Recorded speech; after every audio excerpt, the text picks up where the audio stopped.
Ay, grabe naman ang tindi ng init ngayon. Matindi ang init ng hapong yon sa baryo ng San Miguel. Tulad ng dati, puno ng ingay at halakhaka ng kanto kung saan madalas tambay ang magkumare. Si Luz ay nakaupo sa bangkito habang naglalaba. At si Nita naman ay nakatambay sa harap ng tindahan na nakatupi ang palda at may dalang pamaypay. Luz, may sandaan ka ba dyan? Pahiram naman pambili lang na asukal at suka. Ewan ko ba parang naglaho bigla yung suka namin kahapon, pati na yung asukal na inutang ko. Nita, kahapon din yata nanghiram ka ng 50 sa akin Ay, oo nga pala. Pero maliit lang naman yun, kumare. Dagdagan mo na ng 100 at ibabalik ko rin mamaya pag dumating si Rolly. Sweldo nga niya ngayon Ganun talaga si Nita. Kapag nagsimula na sa pangungutang ay tuloy-tuloy na hanggang makalimutan na kung kailan nagsimula. Parang ulan na hindi mo alam kung kailan titigil. Sige na, heto. Pero isulat mo baka makalimutan mo na naman. Ay naku, Luz, parang hindi mo naman ako kilala. Ako pa makakalimot? Ikaw ang kumari kung hindi ko nakakalimutan.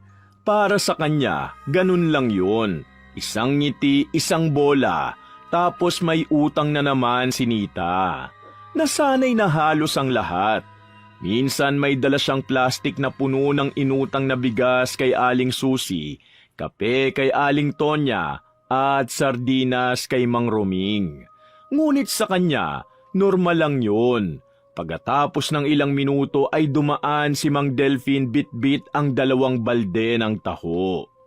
Taho! Mainit na taho! Mang Delphine, pautang muna ng 1 baso Babayaran ko bukas pag may barya ng si Rolly. Abanita, 3 beses ka nang umutang sa akin itong linggo Kasi gusto ko lang naman mapasaya ang araw ko, Mang Delphine. Huwag ka na magalit. Hindi naman ako nakakalimot magbayad. Minsan lang nade-delay. Sige na nga, pero sana wag mo na akong paasahin sa pangako. Hindi na sumagot si Nita. Kinuha lang niya ang taho, ngumiti at tinalikuran na si Mang Delphine na parang walang nangyari. Sa gilid ay napailing na lamang si Luz. Kumare, baka naman sobra ka na sa pangungutang. Pati taho hindi mo pinatawad. Ay naku, Maring Luz, huwag mong gawing issue. Tao lang naman ako, minsan gipit. At least marunong akong makisama. Oo nga, pero marunong ka rin bang magbayad? Sus, ang dami mo pang satsat. Gusto mo bayaran na kita ngayon Pero wag muna, ngingitian na muna kita. Hindi nakakabusog yan, kumare. Ganyan sila araw-araw. Si Nita, pachika at pabola. Si Luz, pasensyosa, ngunit napapagod din. Kahit si Romy na asawa ni Luz ay madalas na ring magkomento. Alam mo Luz, yung si Nita, parang utang sa 5-6, wala ang katapusan. Araw-araw may panibagong dahilan. Kasi kumare ko, nakakaya naman kung di pagbigyan. Kumare, hanggang kailan mo siya poprotektahan? Pag pati ikaw inutangan, saka ka palang titigilan. Hindi sumagot si Luz. Kasi totoo naman, ilang beses na rin siyang napasubo sa pangako ni Nita. Subalit may kakaibang charm ang kaibigan niya. Kahit nakakainis ay mahirap tanggihan. Kinabukasan, pumunta si Nita sa palengke. Bitbit ang maliit na eco bag at malaking tiwala sa sarili. Pagdaan niya sa tindahan ni Aling Susi, ngumiti siya ng malapad. Aling Susi, magandang umaga po. Ang ganda nyo ngayon parang dalaga lang. Ano yun, Nita? May kailangan ka? Kasi po, nagluto ako ng sinigang. Kaso naubusan ako ng bigas. Pwedeng pautang muna ng 1/2 kilo. Babayaran ko mamaya, promise. Naku, Nita. Ilang beses ka nang umutang sa akin ng bigas. Hanggang ngayon, hindi mo pa rin binabayaran ng una. Ay naku, hindi nyo ba natatandaan? Binayaran ko yun noong nakaraang linggo. Hindi pa, Nita. Sinusulat ko lahat dito, Ayan, Nita, 3 beses kang umutang. Wala ni kusing na bayad. Ha? Baka napagpalit nyo lang ako sa iba. Ang dami nyo kasing suki Hindi ako nagkakamali sa pangalan. Kaya pasensya na, Nita. Hindi na muna ako magpapautang ngayon. Ganun po ba? Ganyan na lang po ba? Ang tagal na natin magkakilala, Aling Susi. Pero sige, kung ayaw nyo, edi wag. Umalis si Nita na mainit ang ulo. Habang naglalakad ay kung ano-anong sinasabi niya. Madamot, kuripot. Bigas lang naman ang inuutang ko, hindi naman kaluluwa. Kala mo naman kung sinong banal. Narinig yun ng ilang tindera sa paligid. Nagkatinginan lang sila at tahimik na tumango. Siyempre, hindi na bago ang eksena ni Nita. Gabi na nang umuwi siya. Galit pa rin habang nakahiga ay nagkukwento siya sa asawa niyang si Rolly. Alam mo ba, inis na inis ako kay Aling Susi. Akala mo kung sinong mayaman? Pinahiya pa ako kanina sa harap ng mga tao. Utang mo naman talaga yung sinisingil niya. Maliit lang naman yon. Ang OA niya, parang hindi ako makakabayad. Di bayaran mo para wala ng issue. Sus, bukas na lang kapag naisipan ko. Kinabukasan, maagang bumungad sa bahay ni Luz si Nita. Hindi pa man nag-almusal si Luz, naroon na agad sa gate si Nita at nakapamaypay. Halatang may kailangan na naman. Kumare? Luz? Kumare, gising ka na ba dyan? Nita, ang aga mo ah. Ano na naman yun?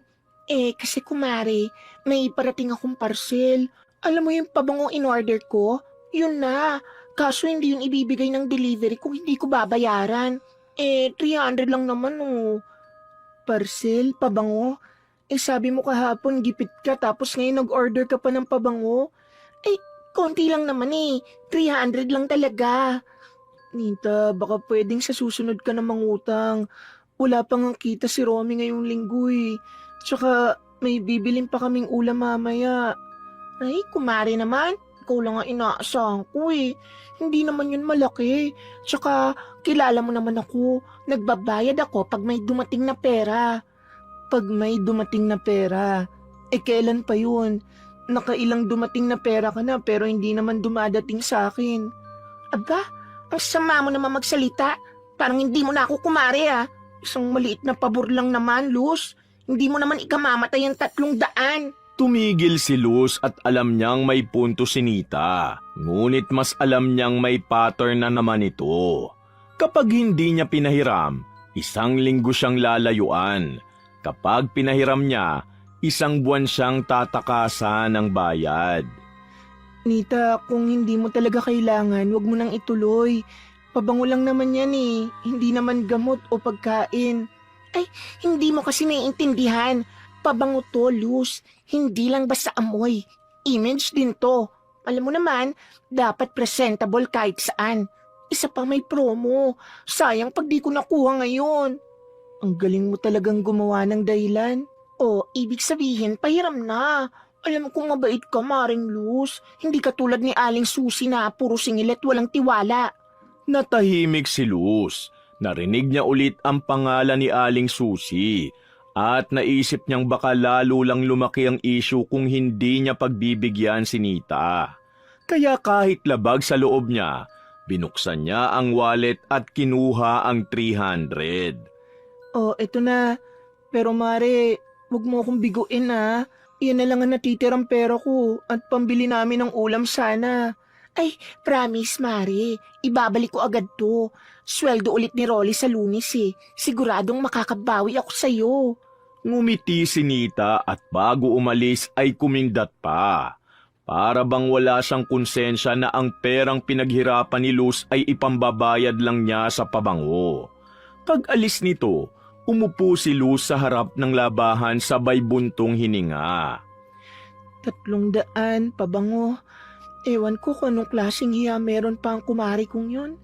Sumapit ang gabi, habang nag-uulam lang ng sardina sina Luz at Romy, ay pumasok ang usapan tungkol kay Nita. Bakit sardinas na naman tayo? Di ba dapat bibili ka ng baboy kanina? Kasi pinahiram ko muna kay Nita yung pambili ko. Ano? Si Nita na naman? Luz naman 300 yun ah. Oo, alam ko. Pero hindi ko naman kayang tiisin, Romy. Halata kasing kailangan niya. Kailangan? Para saan? Para sa pagkain? Para sa anak? Pambayad ng parcel. Pabango raw. Ano? Pabango? Luz, ano ka ba naman? Pambili sana natin yun ng ulam. Eh di sana may sabaw tayo ngayon. Alam ko, Romy, pero Wala nang pero. Araw-araw na lang ganyan si Nita. Palaging gipit. Pero lagi may parating na parcel. Lahat ng mga padala sa kanya puro luho. kumari ko kasi. Kumari mo nga pero niloloko ka na. Alam mo bang ikaw na lang yata ang inuutangan niya na hindi pa nagagalit? Si Aling Susi nga sinigawan na siya eh. Tumahimik si Luz. Tinignan niya ang hawak na tinidor na parang gusto niyang ipagtanggol si Nita. Ngunit wala na siyang masabi. Kasi totoo naman lahat ng sinabi ni Romy. Minsan kasi, Romy, naaawa rin ako. Kaibigan ko siya tapos lahat iniiwasan na siya. Ayokong idagdag pa yung sarili ko sa listahan ng mga nagtataboy na sa kanya. Eh kung ganun, hanggang kailan ka maaawa? Hanggang sa pati sarili mong pamilya maapektuhan? Luz, awa rin sa sarili minsan. Alam ko pero mabait naman yun dati. Nung buntis ako kay Lisa, siya yung unang nagatid sa akin sa health center. Hindi ko makakalimutan yun. At ilang beses na ba niyang binawi ang kabaitan na yun sa utang? Kung may puntos yung utang, baka 10 doble na yung interes sa konsensya mo. Natahimik ulit si Luz at hindi na sumagot. Tiyak na mag-aaway lang silang mag-asawa. Luz, hindi masamang tumulong. Pero pag alam mong ginagamit ka na, hindi na tulong yun. Katangahan na yun. Alam ko, Romy. Pero minsan mas mahirap tumanggi kaysa mawala ng pera. Tama ka. Pero isipin mo rin, Luz, ha? Hindi lang perang nawawala eh. Respeto, tiwala at oras. Lahat yun utang din niya na hindi nababayaran. Tahimik silang kumain ng sardinas. Ang kutsarang tumatama sa plato ay parang kalansing ng hiya na hindi mabayaran ng salapi. Sa labas, dumaan si Nita. May dalang maliit na kahon na may lamang pabango. Ngumiti pa ito sa kanila sa bintana. Kumare, salamat ha. Ang bango. Pag naamoy mo to, nako, baka mainggit ka pa. Aba, kapal talaga ng mukha. Tumahimik ka na nga lang, Romy. Tumahimik? Eh kanina lang ginamit niya yung pambili natin ng ulam tapos pinagyayabang pa ngayon? Luz, kung hindi ka pa magigising, baka sa susunod wala na tayong makain kasi ultimo pambili ng bigas, ipapautang mo muna dyan sa magaling mong kumare. Huwag ka nang magalit, Romy. Ako na lang ang may kasalanan. Hindi ko may kasalanan, siya. Pero ikaw yung nagpapahintulot. Tumayo si Romy at naglakad palabas ng bahay. Naupo siya sa labas para magpahangin. Si Luz naman ay napatingin sa bintana kung saan dumaan si Nita kanina. Sa dilim ay parang amoy na amoy pa rin niya ang pabango na matapang. Mabango ngunit nakakairita. Kinabukasan, hindi lumabas ng bahay si Luz. Tahimik lang siya, naglaba, naglinis at nagluto. Si Nita ay dumaan ulit ngunit ngayon ay may bagong issue. Kumare, Luz, may chika ako. Sana hindi tungkol sa utang. Ay hindi tungkol sa promo ng online shop. Baka gusto mo rin umorder. Maganda yung mga bag nila. Pwede pang installment. Hindi ako interesado, Anita. Naku, sayang naman. Ako nga kukuha ulit ng isa eh. Pautangin mo ulit ako pag dumating na yung delivery. Ha? Seryoso ka, kumare? Ha? Bakit naman hindi? Oh, wala. Ngumiti si Luz, ngunit halatang pagod. Habang si Nita ay nakangiti pa rin at naglalakad papalayo dala ang pabangong amoy luho, habang ang iniwan niya ay amoy ng problema. Sa labas ay nakita ni Luz si Mang Delfin na nag-aalok ng taho. Taho! Mainit na taho! Mang Delfin, kumusta? May utang pa sa inyo si Nita, di ba? Oo, 3 baso pa eh. Ewan ko kung kailan niya babayaran. Sana man lang alalahanin niya rin yung inuutangan niya. Mainit ang araw kinabukasan. Maagang nagsimula si Luz sa paglalaba habang si Nita naman nakaabang sa kanto. Hawak ang kanyang wallet. May balak siyang bayaran ang utang niya kay Aling Susi, ngunit hindi lang dahil gusto niyang magbayad. kundi dahil umaasa siyang mapapautang ulit siya. Luz, Mare, samahan mo naman ako kay Aling Susi. Magbabayad ako ng utang para makita niyang marunong din akong tumupad sa pangako. Aba, buti naman. Yan ang gusto kong marinig. Anong oras tayo pupunta? Ngayon na.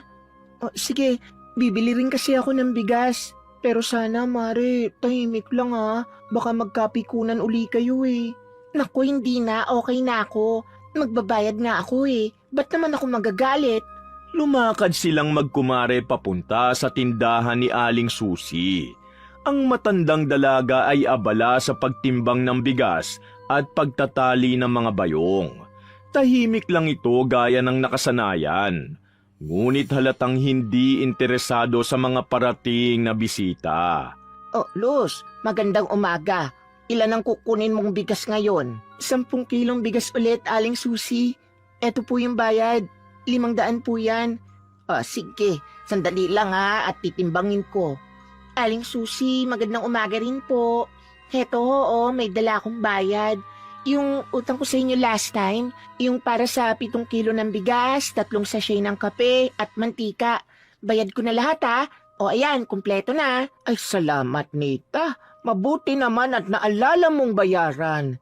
Ay, syempre naman. Hindi ako nakakalimot. Minsan lang na-delay. Pero mabait talaga ako pag may pera. Kaya yun, gusto ko sanang kumuha ulit ng bigas. 10 kilo lang muna. Ay, pasensya ka na, Anita. Hindi na muna ako nagpapautang ngayon. Ha? Hindi na nagpapautang? Bayad na ako Ano pa bang gusto nyo? Ay, hindi ko naman sinabing di kita pagbebentahan, Nita. Pero kung utang, pasensya na talaga. Ayokong maulit yung dati na ilang buwan mo ko bago bayaran. Saka tignan mo, babayaran mo ko sa 7 kilong bigas tapos mangungutang ka ng 10 kilo. Dati lang naman yun. Tsaka nagbayad naman ako ngayon, di ba? Ibig sabihin, marunong pa rin ako magbayad. Oo, pero ilang buwan mo nga ako pinaghintay bago mo ko bayaran. Hindi ko napapayagan yun. Ano ba to, Aling Susi? Parang galit pa rin kayo hanggang ngayon. Ang liit lang ng utang ko, parang kinikimkim nyo pa rin. Nita, tama na. Hayaan mo na si Aling Susi kung ayaw niya. Bili na lang tayo sa kabilang tindahan. Hindi, Luz. Hindi ako aalis hanggat hindi niya sinasabi kung ano bang problema niya sa akin. Ay, Nita, wala akong problema sa'yo. Pero may limitasyon ang tiwala. Limitasyon? Akala ko ba kapitbahay tayo? Magkakilala, magkasama sa isang baryo. Ganyan na ba ngayon? Puro limitasyon? Huminto sa pagtimbang si Aling Susi. Tinignan niya si Nita ng diretso. Ang tingin na hindi galit, ngunit ramdam mong pagod na. Nita, magkaiba ang pagtulong at pagpapautang. Ang isa galing sa puso, yung isa galing sa tiwala. At pag nasira mo yung tiwala, hindi mo basta-basta mababayaran yon. Aba, mukhang pera talaga kayo, Aling Susi. Simpleng 10 kilo lang ng bigas, pinagdadamot nyo pa. Ang tanda nyo na pero parang wala kayong puso. Nita, tama na. Hindi, Luz. Para lang ako humingi ng pabuya sa kanya. Nagpakapagod na nga ako magbayad dito, pero parang gusto pa akong palabasing masama. Kung ayaw niya, di wag. Hindi ko kailangan ng bigas niya. Tumalikod si Nita at galit na galit. Ngunit bago pa sila umalis ay nagsalita ulit si Aling Susi. Kalmado pa rin ang boses. Hindi mo kailangan magalit, Nita. Hindi naman ako naniningil ng galit. Ang gusto ko lang, matuto ka. Matuto? Nako, wag niyo akong turuan, Aling Susi. Hindi niyo ko anak. Lumingon si Luz na halatang nahihiya. Lahat ng mga bumibili ng bigas ay napatingin na sa kanila. Si Nita naman, kahit alam ng pinagtitinginan na ng lahat, tuloy pa rin sa pagsasalita. Magdamot, kuripot! Para kayong hindi kumakain ng bigas. Ang lalim ng batok nyo. Baka pati hininga nyo, tinitipid nyo pa. Nita, tama na. Bakit? Totoo naman Ang tanda na yan pero utak tindahan pa rin. Lahat ginagawang issue. Pati utang na maliit lang. Hinila na ni Luz ang braso ni Nita palabas ng tindahan. Sa labas, ramdam pa rin ang init ng ulo nito. Hingal na hingal at pulang-pula ang mukha sa galit. Nita, grabe ka naman. Nakakahiya yung ginawa mo. Hindi mo kailangang sigawan si Aling Susi ng ganun. Kasi naman, Mare, akala mo kung sino siyang banal? Ang laki ng ego. Parang hindi naman siya natuto magbigay. Alam mo, minsan, ang hirap sa mga tao, hindi marunong umintindi. Baka naman kasi nasobrahan ka rin minsan. Dapat marunong ka rin umintindi sa kanila. Hindi lahat may obligasyong pautangin ka. At ikaw naman, Luz, puro ka nalang kampi sa iba. Hindi mo na nga ako pinahiram kanina. Yung pambili ng bigas nyo nga, hinihingi ko lang kalahati. Ayaw mo pa. Ano? Nita, yung 500 na yon pambili namin ng bigas. Kalahati lang naman ang hinihingi ko. 250 lang. Pambili namin ng bigas din. Pareho lang naman tayo. Mare, hindi mo na ba nakikita kung gaano ka nakalala? Lahat na lang ng pera ng tao gusto mong hiramin. Ay, ang drama mo naman. Kung ayaw mo, sabihin mo agad. Pero wag mo akong paringgan. Hindi ako nagpaparinig. Nagsasabi lang ako ng totoo. Sus! Sa totoo lang, Luz, kung hindi lang kita kumare, baka matagal na kitang iniwasan. Ha? Baka dapat nga, Nita. Tahimik silang naglakad pa uwi. Si Luz ay may bitbit na 10 kilo ng bigas, habang si Nita naman ay walang dala kundi inis.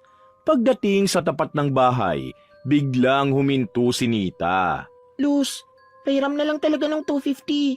Promise, babayaran ko agad pag nakuha ni Rolly yung padala sa kapatid niya. Nita, hindi mo kailangan mangako ulit. Alam ko na kung paano yan matatapos. Ay, so hindi mo ako pahihiramin? Hindi. Wow, ganon? So ganon ka na ngayon ha? Ilang beses kitang tinulungan dati, tapos ngayon 250 lang? Hindi mo pa maibigay? Oo, tinulungan mo ako noon, pero hindi ko naman sinabing bayaran ko sa ganitong paraan. Okay, ako na lang ang masama. Ako na lang ang makapal. Pero tandaan mo, Luz, pag ako nagkapera, hindi na kita uutangan kahit kailan. Sana nga, Nita, para pareho tayong makapahinga. Umalis si Nita at naglakad na pauwi habang bumubulong-bulong.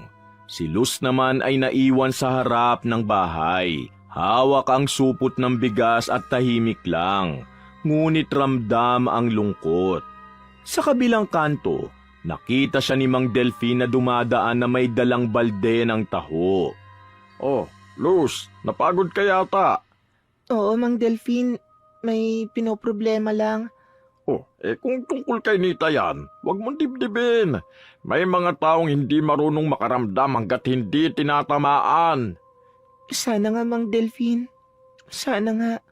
At sa sandaling yun, habang papalayong naglalakad si Nita, hindi niya alam na sa unang beses may kirot na siyang nararamdaman sa kaliwang dibdib. Maliit lang na parang kagat ng lamok. Ngunit simula na ng isang sakit na hindi mababayaran ng pera.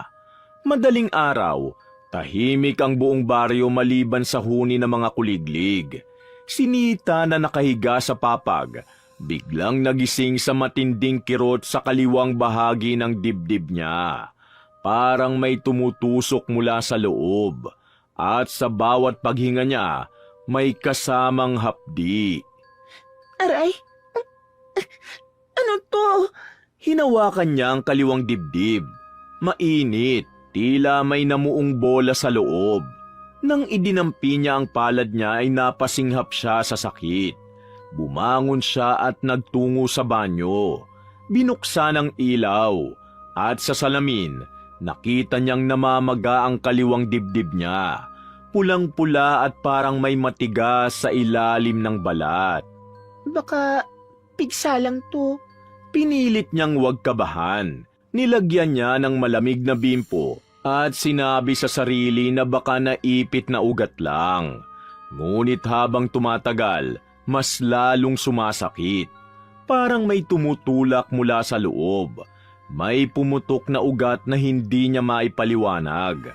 Nang bandang umaga, napansin niyang may maliit na sugat sa gitna ng pamamaga. Parang may pumutok na paltos. Tumulo ang malagkit na likido na kulay dilaw na may halong dugo. Kaagad niyang naamoy ang mabaho, nakakasulasok na parang bulok na karne. Ano to? Diyos ko! Hapong-hapo siya habang pinupunasan ng tuwalya ang sugat. Ngunit habang ginagawa niya yon, lumalabas ulit ang likido. Ngayon ay mas maitim na at halos kulay uling. At amoy kanal. Napasigaw siya sa sobrang takot. Ang baho! Tumakbo ang asawa niyang si Rolly mula sa sala. Nita, ano yan? Ano ba nangyayari sa'yo? Wala to, Rolly. Pigsa lang to. Pigsa? Ganyang kalaki? Ang itim na ng paligid, oh. Dapat pumunta na tayo sa doktor. Hindi, wag. Baka lalo lang lumala. Tinakpan niya ng tuwalya ang dibdib at umiwas ng tingin. Hindi niya maipaliwanag ngunit alam niyang kakaiba yun. Hindi ordinaryong pigsa. Parang buhay na kumikirot, kumakabog at tila may gumagalaw sa ilalim ng balat.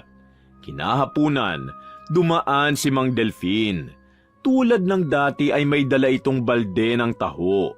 Pagkakita kay Nita na nakatapis ng tuwalya at may hawak na bimpo sa dibdib, ay agad itong napakunot ang noo. Oh, Nita, ayos ka lang ba? Mukhang namumutla ka. Oo, Mang Delfin. May pigsa lang dito sa dibdib ko. Pigsa? Aba, iba yung itsura ng katawan mo, Nita. Hindi normal ang ganyang pamamaga. Ano pong ibig niyo sabihin? May mga ganyang sugat na hindi kagat o pigsa. Parang may sumpa. Parang napalunok si Nita. Nanginginig ang kamay niyang humawak sa tuwalya. Sumpa? Na parang kulam? Hindi ako sigurado. Pero kung ganyang klase ng sugat na may amoy at itim ang paligid, hindi yan basta pigsa. Baka may gumawa nun sa'yo. Baka si Luz. Ha? Si Luz! Siya lang naman ang lagi ko nakakaaway nitong mga nakaraang araw. Kahapon nga, tinanggihan akong pautangin. Pagkatapos nun, bigla na akong sinumpong ng sakit na to. Nita, huwag kang basta magbintang. Hindi ako basta nang bibintang. Wala nang ibang posibleng gumawa nito kundi siya. Siya lang ang kasama ko kahapon. Naglakad palayo si Mang Delfin. Umiiling lang ngunit si Nita, lalo lang nag-init ang ulo. Sa halip na matakot, nagpatuloy siya sa paglinis ng sugat niya. Pinupunasan kahit masakit. Pinipiga kahit mas lalong lumalabas ang maitim na nana. Kinagabihan, hindi siya mapakali. Ang dibdib niya ay lumaki pa. Hindi na siya makatulog ng nakatagilid. Bawat galaw ay parang may pumuputok sa loob. At sa dilim ng kwarto ay ramdam niyang may lumalabas pang likido na tumataga sa tuwalya at sumisingaw ang amoy. Hindi niya nakaya. Maaga palang kinabukasan, lumabas siya ng bahay at kumatok sa pinto ni Luz. Nita, anong ginagawa mo rito? Anong kailangan mo? Ikaw! Ano bang ginawa mo sa akin, ha? Ha? Ano bang sinasabi mo? Huwag ka na magpanggap, Luz. Alam kong ikaw ang dahilan kung bakit nagkaganito ako. Ha? Bakit? Ano bang nangyari sa'yo? Tingnan mo to. Yan o, namamaga. May sugat. Lumalabas ang itim na likido. Amoy patay. Pagkatapos natin magkita kahapon, nangyari na to. Diyos ko, Nita. Ang lala niyan. Pero anong kunik ko dyan? Huwag ka nang magmalinis. Nita, hindi ko alam kung anong sinasabi mo. Sinungaling! Alam kong ikaw to. Baka nakipagsabuatan ka kay Aling Susi para gantihan ako. Nita, sa tingin mo ba may oras pa ako para ipagawa yan sa'yo? Hindi mo ba naiisip baka bunga yan ng lahat ng ginagawa mo? Huwag mo akong sisihin, Luz. Wala akong ginagawang masama. Wala?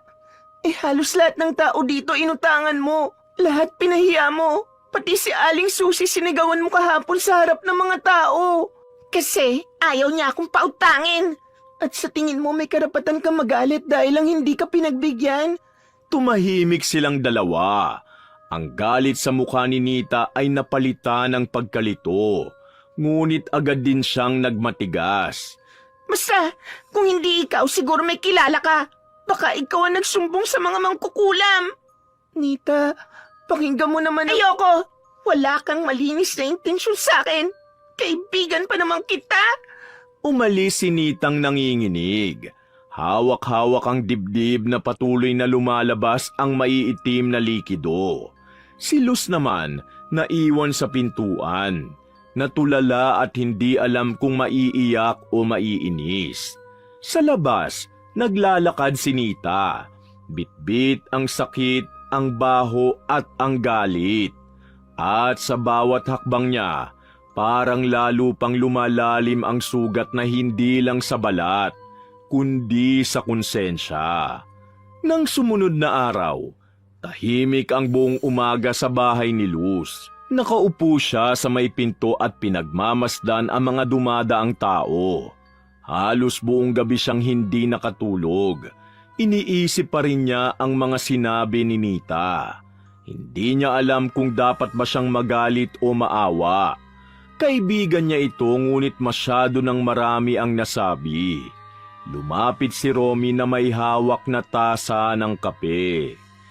Niisip mo pa rin siya, no? Hindi ko maiwasan, Romy. Ang sama ng loob ko pero naaalala ko pa rin kung gaano kami naging magkaibigan. Minsan, kahit gaano pa kalalim ang samahan, kailangan mo pa rin layuan ang mga taong maramot sa kabutihan. Oo, pero iba to. Nakita ko kung gaano siyang natatakot kagabi. Yung itsura niya parang wala ng pag-asa. Kung ganun, tulungan mo siya. Pero siguraduhin mong tulong, hindi konsensya. Paano? Samahan mo siya kay Aling Susi. Baka yun lang ang tanging paraan para matapos lahat to. Ayon sa kwento mo, kakaibang tumubo sa dibdib niya, di ba? Ako naniniwala ako sa mga ganyan eh. Saka bali-balita rin kasi na yang si Aling Susi. Marunong nung maitim na mahika. Natahimik si Luz at napaisip. Totoo nga naman ang sinabi ni Romy. Wala nang ibang makakatulong kay Nita kundi yung taong pinagmula ng galit niya. Kinahapunan, nagtungo si Luz sa bahay ni Nita. Pagbukas ng pinto ay bumungad sa kanya ang mabigat na amoy. Mapait, parang pinagsamang langis, dugo at bulok na karne. Si Nita ay nakaupo sa gilid ng papag, maputla, pawis na pawis at halos hindi makagalaw. Nita, Diyos ko, ano nangyayari sa'yo? Luz, ang sakit. Parang sinusunog yung laman ko. Kailan pa yan lumala? Simula kahapon, hindi na ako nakatulog. Parang may humihila sa loob. Halika, sumama ka sa akin. Pupunta tayo kay Aling Susi. Wag, ayoko. Makapagalitan pa ako noon. Kung ayaw mong lumalayan, kailangan mong humingi ng tawad. Hindi dahil sa takot, kundi para mapatahimik yung konsensya mo. Tingin mo, mapapatawad pa niya ako. Walang mawawala kung susubukan. Naglakad silang dalawa sa kalsada. Si Luz hawak sa braso si Nita na halos hindi na makalakad ng diretsyo. Ang bawat hakbang ay may halong panginginig. Ang suot niyang tuwalya sa dibdib ay may bakas na ng dugo at likidong itim. Ang ilang tao sa paligid napapatingin at nagbubulungan. Pagdating nila sa tindahan ni Aling Susi, tumigil muna si Luz at nagdasal ng tahimik. Aling Susi, pwede po ba namin kayong makausap saglit? Lumabas ang matanda at nilapag ang hawak na timbangan. Napatigil siya nang makita si Nita. Nita, anong nangyari sa'yo? Aling Susi, patawarin niyo ako. Hindi ko alam kung anong pumasok sa isip ko noon. Nadala lang ako ng galit. Bakit ka humihingi ng tawad ngayon? Dahil masyado na akong pinaparusahan. Akala ko noon wala lang yung mga salita ko. Pero ngayon, bumabalik silang lahat sa katawan ko. Lumapit si Luz at inalalayan si Nita hanggang sa makaupo ito sa upuang kahoy sa tapat ng tindahan. Tahimik si Aling Susi. Tinitigan lang silang dalawa. Pagkatapos ng ilang sandali, bumalik siya sa loob at lumabas na may dalang maliit na bote ng langis. Hindi ko alam kung anong sakit yan, Nita. Pero isa lang ang sigurado ko, na walang gamot ang ugaling mapanlamang sa iba. Aling Susi, hindi ko na uulitin. Lahat ng sinabi ko, binabawi ko na. Hindi mo kailangan magsalita. Ang totoo, kinalimutan ko na ang mga sinabi mo. Pero hindi ako Diyos para burahin agad ang parusa ng buhay. Dahan-dahang lumapit si Aling Susi kay Nita. Binuksan ang bote ng langis at maingat na ipinahid sa namamagang dibdib nito. Amoy dahon, amoy luya at amoy luma. Hindi lahat ng utang ay pera, Nita. Minsan, respeto ang kailangang bayaran. At kung marunong kang mapagkumbaba, babalik din ang ginhawa sa katawan mo. Salamat po, Aling Susi. Pasensya na po talaga. Tahimik si Luz, ngunit habang pinagmamasdan ng eksena, hindi niya maiwasang mapaluha. Para bang sa unang pagkakataon ay nakita niyang bumaba ang pride ni Nita. Pagkatapos ng ilang minuto, dahan-dahang humupa ang pamamaga ng dibdib ng babae. Ang kulay itim na parang pasa, unti-unting naging mapula, at ang sugat ay natuyo. Nanginginig pa rin si Nita, ngunit ibang klase na. Hindi natakot ang nararamdaman, kundi pag-asa. Mare, ayos ka lang? Parang gumagaan, Luz. Salamat ha. Kung hindi mo ako sinamahan, baka hindi ko na kayanin. Kumari kita, di ba? Kahit anong mangyari, gusto kong matuto ka. Oo, Luz. Hindi ko na uulitin yung ginawa ko. Lahat ng utang ko, babayaran ko na. Pero higit sa lahat, yung respeto sa mga taong naniwala pa rin sa akin kahit nakakahiya na ako. Patawarin mo sana ako, Luz. Mare. Tumangulang si Luz. Si Aling Susi ay umupo sa gilid ng tindahan at tinitigan silang dalawa sabay ngiti. Alam mo, Nita, hindi ko kailanman ginusto na mapahamak ka. Pero minsan, ang tanging paraan para magising ang tao ay ang maramdaman niya kung gaano kabigat ang pagkukulang niya sa iba. Naiintindihan ko na po. Basta tandaan mo, hindi lahat ng naniningil ay naghihiganti. Minsan, galing yun sa pagnanais na matuto ka. Kinabukasan, nagising si Nita na halos tuyo na ang sugat. May kirot pa rin, subalit hindi na gaya ng dati. Lumabas siya ng bahay bitbit ang maliit na bayong at nagtungo sa bahay ni Luz. Pagbukas ng pinto, ngumiti siya ng mahina.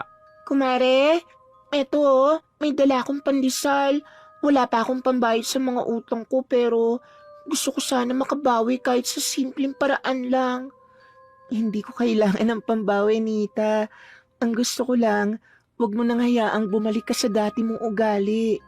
Hindi na talaga, Maring Luz. Ngayon ko lang naintindihan na hindi lahat ng kailangan ko kailangang utangin. Nagkatawanan silang dalawa. Sa unang pagkakataon, magaan na ulit ang hangin sa pagitan nila.